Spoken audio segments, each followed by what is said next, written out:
Let's discuss this with Jeff Currie, head of commodities research at Goldman Sachs. Jeff, we saw what happened in the banking sector here. Some people say that the credit contraction that could result from that was apparent to everyone, and I guess maybe it would even be apparent to the Saudis. But do you think this was in the works before that happened? Was there already worries about too much supply with OPEC plus?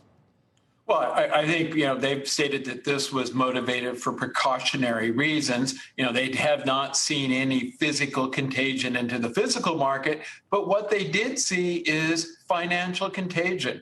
And when we think about all those short barrels, that was creating a paper glut in this market. And we have emphasized that OPEC's pricing power is higher than it has ever been, and that they are going to continue to exercise that power. Why is their pricing power so high? Because of underinvestment in non-OPEC, ex-US, as well as in the shale patch.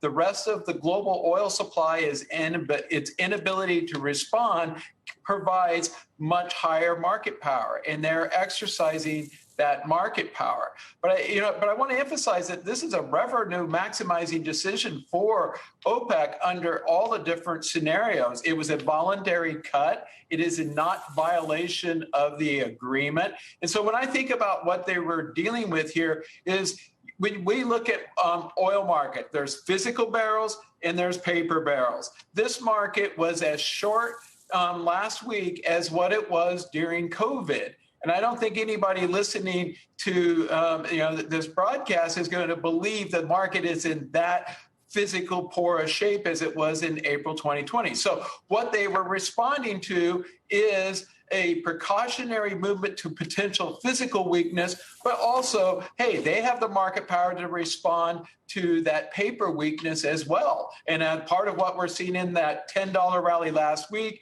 and the rally what we're witnessing today is an unwinding of a lot of that short paper positioning.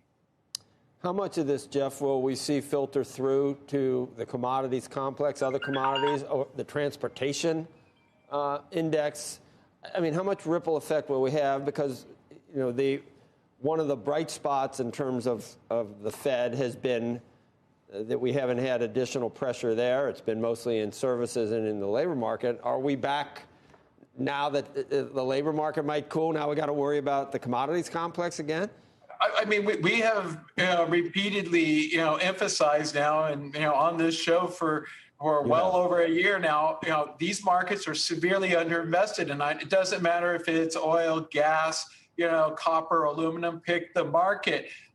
The reason why we see the price weakness we have seen over the last 6 to 12 months is because the world's largest commodity consumer, the world's largest oil importer, and the second largest economy in the world shut down in the fourth quarter of last year. It is reaccelerating. It's going to put pressure on commodity and good markets. Now, are economists worried that type of pressure is going to create inflationary pressures? Remember, your year-over-year comps are very favorable right now, and you'd have to see a rally well over $100 a barrel before it became a real serious problem, which is why you have room for this to run to the upside.